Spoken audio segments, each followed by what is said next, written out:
All right, guys, welcome back. E3, Xbox just got done, and overall, before we get into actually what they shown, it was enjoyable. Like, not every game was for me, but even the games that weren't for me, I was like, they look cool. Okay, interesting. Can't wait to see gameplay or hands-on, so you kind of know how the game's gonna feel. But overall, for a 2 hour, almost 2 hours, probably hour 40, E3 live event, I think they knocked it out of the park.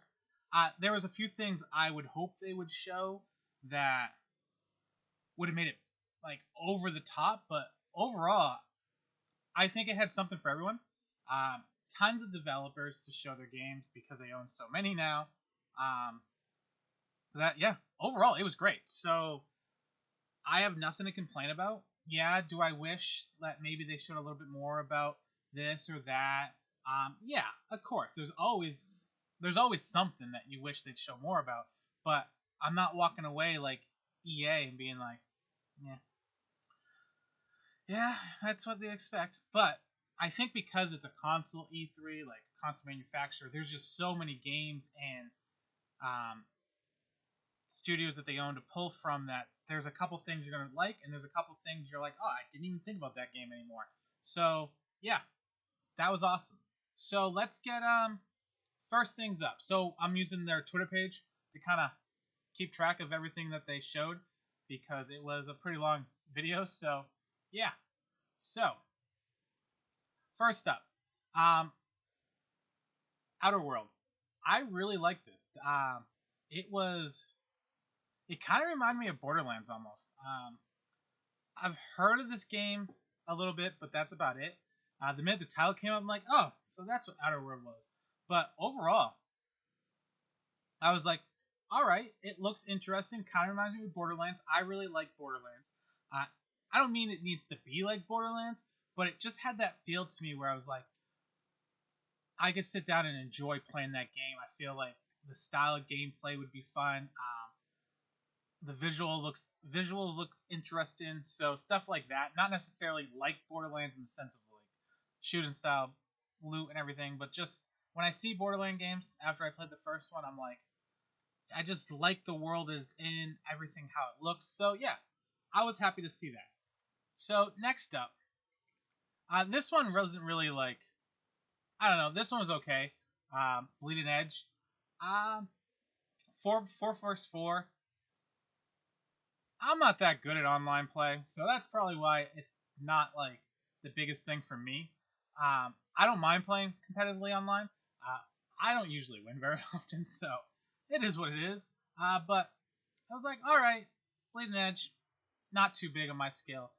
It looks good. So if it's your type of game, yeah, check it out. So we're gonna skip over that. They had a lot to show, so obviously we can't talk about everything. And something I'm not really into. You probably don't want to hear someone talk about something you're not into. They're not into. So this looked awesome. Like visually, I've never played it or never like really looked into the game. I mean, but I like it. It kind of feels like a game where you're playing against giant boss battles. Visually, it's appealing. It looks like it handles well. So I like it. I have Xbox Game Pass right now, so it was nice to see a lot of the games pop up saying pre-order it today or play it on Game Pass when it launches. I'm like, okay, I could try out a lot of new games this year, hopefully. So it looks great. I mean, you see that spider come up and you're like, oh man, run, run, little guy, run, and that guy looks awesome. It looks good. So I'm not gonna butcher that name right now. Sometimes it's just hard to say names. All right, next up. This one was a little weird. So, like, to me, when I think of Minecraft, I think of the building game. So, to think of, like, a dungeon style adventure game, I was like, okay. I don't know if I'd want to play it, but after watching the trailer, it looks cool. It looks like it'd be fun, and the fact that I believe it said you can play local co-op, 4 players, like that is intriguing to me. Let's see if we can find that part. So yeah, so Minecraft Dungeons, 2020, awesome. I'll actually probably buy it. Yeah, 4-player local and online co-op. To me, Minecraft is one of those games you want to play with other people. I never really liked Minecraft for consoles because I want to build and share my world. So playing a local co-op that's kind of like Minecraft but it's dungeons, I'm more excited for it. Okay, so next up, Bleeding Edge technical alpha starts. I think they said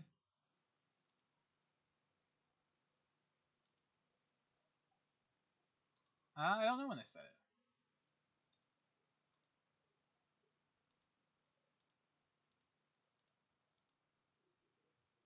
Apparently, they're not. The video's not going to show. So I don't know when it is. It's in a online mainly 4v4. I mean, it does look cool, but I don't think I'll do very good at it. And then I'll just be like, I don't want to play anymore. Okay, so next up on the list. All right, we don't need to see that. Obviously, over 60 games. And let's be honest, if you didn't watch it, it really was like 60 games. So, Jedi Star Wars Fallen Order. So, I watched the trailer yesterday, obviously, and the first time I watched it, I'm like, whatever. It's a Star Wars game. I'll try it out. I see it this time, and I don't know if it's just it showed it off in a better light because it was a lot shorter video. But I was into it. I was like, you know what? I want to play the Star Wars game now. So maybe just sometimes shorter videos get you to the point of what you want to play. Next up was a little weird. So I thought the next Battletoads game was going to be like kind of like realistic looking because of the game. What game was it in? The fighting game for the Xbox. Boy, do I wish you guys could talk back to me right now. Well, whatever that fighting game is, they're in it, and they look pretty awesome. So I assumed they were going to make kind of like a gritty, real-life version of Battletoads, which I was all for. And then they show this trailer, and I was like, okay, not what I was expecting. But you know what? I think this could work for it. I think this will make it more loony, I guess. And I think that's what Battletoads are. They're crazy little characters that should be able to act out their craziness in cartoon form, and I think it'll work better for the game and give it more personality than going with like a realistic looking Battletoads. And maybe that's what they thought too. I don't know if this was always the plan or if they decided to go that way after some other games. Streets of Rage 4. Streets of Rage 4? Is it 4? Yeah, it kind of looks like it's more comic bookish than like video game. And yeah, I'm all for that style. It looks great. So, Battletoads. Happy about that one. Let's see. Next up. Okay, Xbox on the PC. That's awesome. I like that idea. I don't use my PC very often, but I think if I had the Xbox Pass and a bunch of PC games for it that weren't available on consoles, why wouldn't I spend the $10 a month? They did say it was $10 a month. Sorry about that. Shouldn't play with stuff when you're on screen, right? So, $10 a month. But right after that, they announced that you'll get to play Master Chief Collection on it. I love how they say Rome and then Football Manager. Okay, so I'm not a soccer fan. So for me, it was like, those are your two big PC games? Apparently, they must be pretty big on PC. So don't get me wrong. If you like it, I just had no idea that a Football Manager 2019 was the big PC game to announce. I guess for the rest of the world where soccer or football is huge, it probably makes sense. It just I was kind of real okay. Rome looked cool, but Halo Master Chief Collection, that's probably a big thing for a lot of PC gamers. And then the fact that right after that they gave a price of $9.99. I'm like, I don't want to buy two plans. But then they're like, all right, well, how about Xbox Game Pass Ultimate? So you get the console PC Xbox Pass, the PC version, and Xbox Live Gold for $14.99.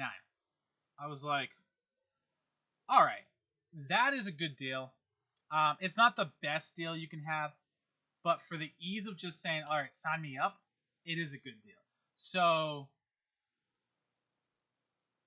it comes out to, let's see, $10, $150, $180 a year. You get games on your consoles, games on your PC, and Xbox Live Gold. Now, I have the $9.99 a month plan, right, for just the console. That's $120 a year. I mean, you can get deals sometimes, but let's say you're out of deals, you're just buying it, $120 a year. Game Pass, Xbox Live Gold.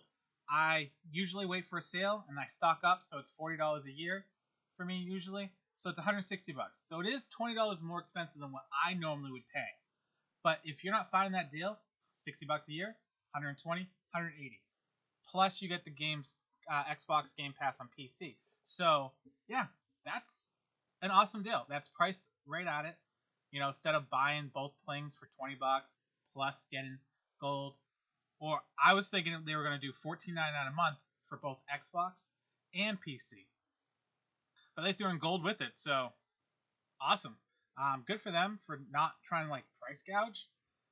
And I think when they do get their streaming service going, they're probably going to be way ahead of Stadia. So yeah. All right. So this one, man.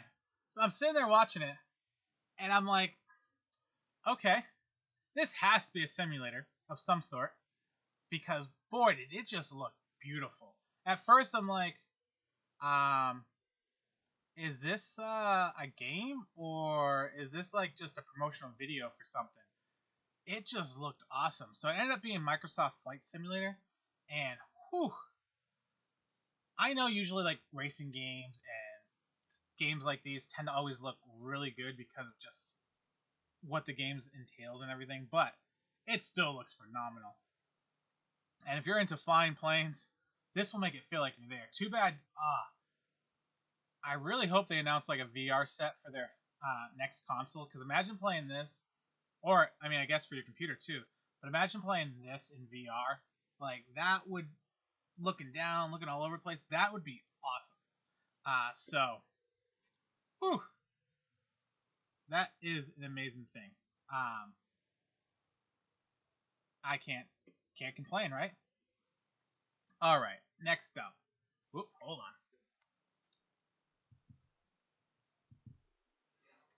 on. Okay, sorry.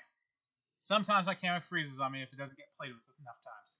Okay, so next up, the Pages of History to write Age of Empires 2. I've never played Age of Empires, but it does look good. It's not a game I normally play. I love my history and everything, so I don't know if this teaches you anything about history or just uses certain points. It does look interesting, and it's an older game put on a new console. I'm fine with that. With the new campaign, so if you're into Age of Empire, there you go. Okay, next up. Okay, so this one, I don't know, Wasteland 3. It really wasn't anything that was selling for me. I watched it. This is probably the one game that I'm like, I'm probably not gonna bother with it unless it comes out and people are like, it's the best game ever. So yeah, we'll move on to that.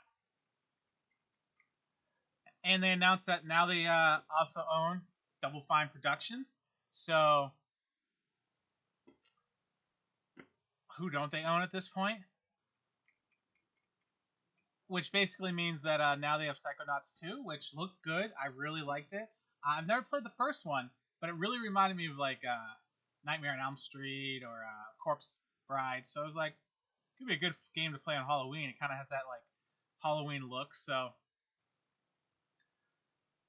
yeah, moving on. Gears 5.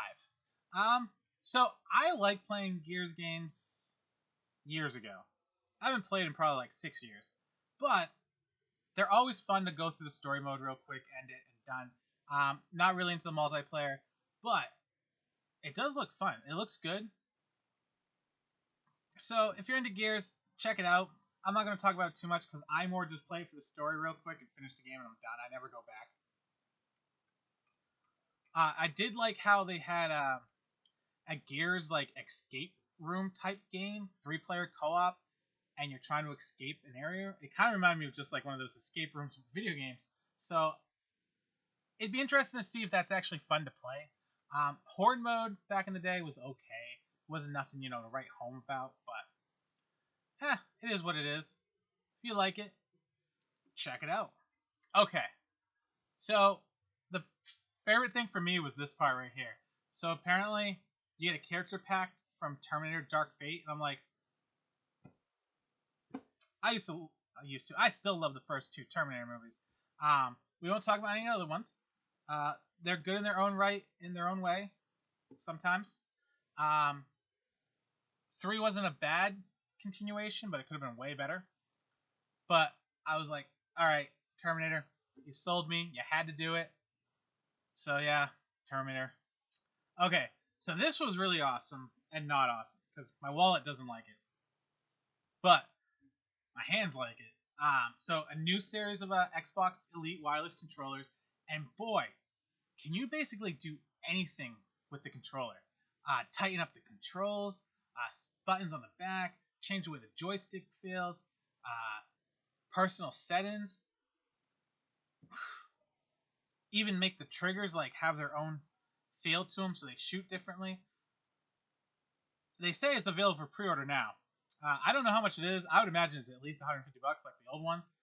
And I was like, ooh, it looks so nice, but yeah, I can't pay that much money for a controller and live with myself. But yeah, if you're into those customizations, I don't think you can go wrong. Like it looks beautiful. If it dropped to under 100 like for a sale, I'd pick it up. But 150, if that's what it is, I can't do it. Hopefully it's not. But I would imagine if the last one is, I can't see them going any cheaper on this one. And a wireless dock. Whew. Alright, before my wallet gets more mad, we'll move on. Okay, this one was cool because I was like, Forza? No, I'm done. I don't really want to watch a racing game. I like certain ones, mostly like cartoony ones, Micro Machine ones, things like that. And all of a sudden, they drop the Lego people on you, and you're like, okay, you did it. You made me care about Forza. And the great part about it is it's not a new game. It's an add-on to Forza Horizon 4. I don't know how much they charge for Horizon 4. It might be available in the Game Pass, which I have, which means now I only have to pay for an add-on, which hopefully isn't more than $20. At first I was like, well, hopefully it's not a brand new game. It's just an add-on, so hopefully that means it's not a $60 add-on. But I'm just looking at this game like, I want to ride around on Legos. I want to feel like I'm in a little Lego city riding around racing, and they could have charged us full price for it. Hopefully that's not the case. So, June 13th? Yeah, I'm excited. Okay, let's move on. I'm not really into this Pops Gears thing, but I did like the trailer. It was cool. They looked cool. I was like, alright, I'll watch it. I enjoyed it. She was awesome. He was, funny as well. So, yeah, it was good. If you haven't watched the whole thing, you should check it out. Okay, so the next up came out State of Decay 2. I haven't played this game, first one or whatever at all, but this did look awesome. The story felt good.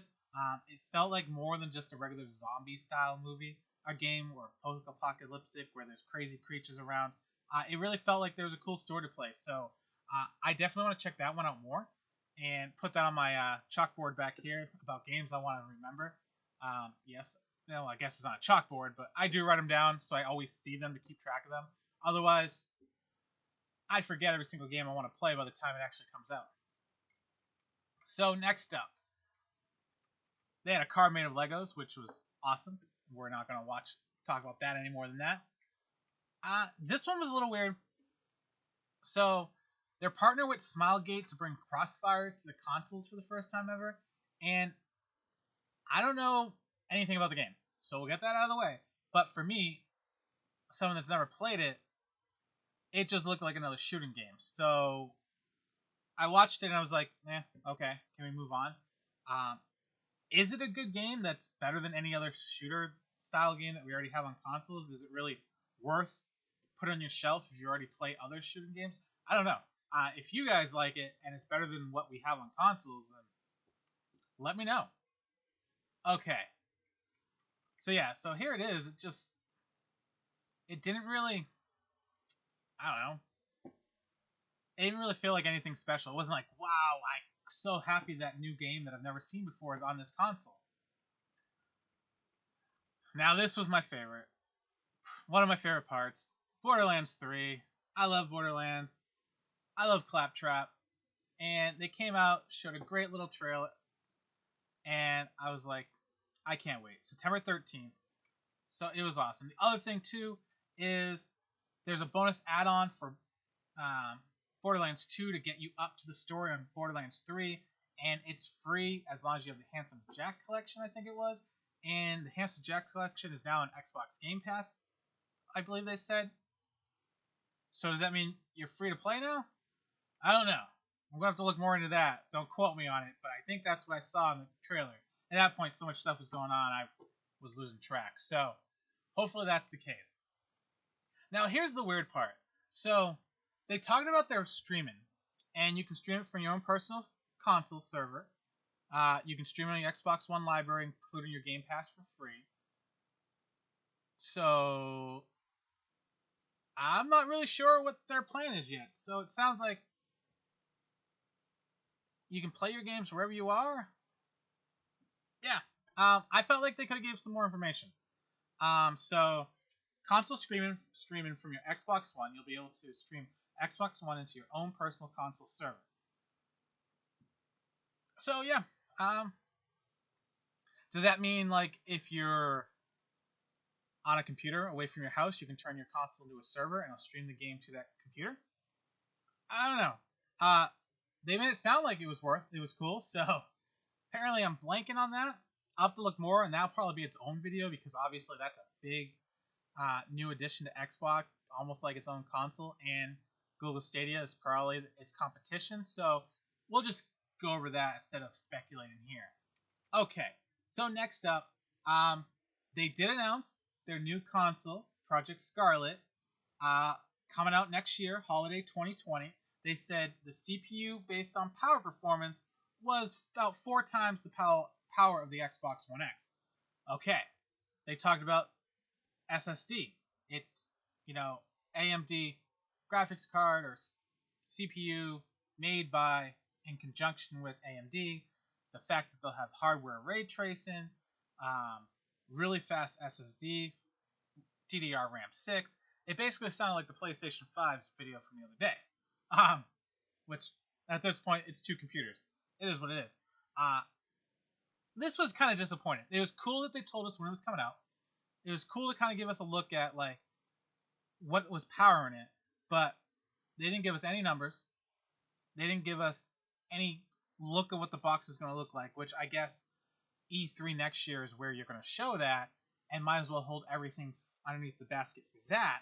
But it would have been nice to at least shown like the style of the console, I guess you could say, like where they're at with what the box will look like. Nothing else, or maybe just like the new remote, or were they just keeping the same design? So yeah, that was probably the one thing I wish they added on to more, but a little bit's better than nothing. Now, this next part happened early on in the briefing. I was like, all right, so watching Cyberpunk 2077, and all of a sudden, end of the video, it's like, hey, Keanu Reeves, you're in a video game now. This guy gets out every place he goes. So they have him come out. He talks about the game in some like funny manner. I was like, okay. Keanu Reeves is in a video game. It looked just like the guy. I was like, cool. I like when celebrities sometimes appear in games, and if it helps the company sell games, it helps the company sell games. Now, at the end, like the very last big thing for me, was I used to love playing Halo Story Mode. The only one I never beat was Halo 5, because I like playing co-op, and if I'm not playing with somebody else, I don't play it. So they show this new one, Halo Infinity, and it's game engine footage, not actual gameplay or anything like that. But it did look beautiful, and I hope that's like what they're trying to go for the game. That type of graphics for the videos. Obviously, that won't be gameplay footage, but hey, it really got me in the mood, and it's gonna launch. It looks like with the next Xbox, and yeah, if you're gonna sell your new console and try to beat out the competitor, yeah, Halo is probably the way to do it. Especially, it seems like it has a new connection, and it's gonna bring back the fans. It looks like. All right, so I think that is everything that they want to show that they showed. Um. Okay, so real quick, Project Scarlet.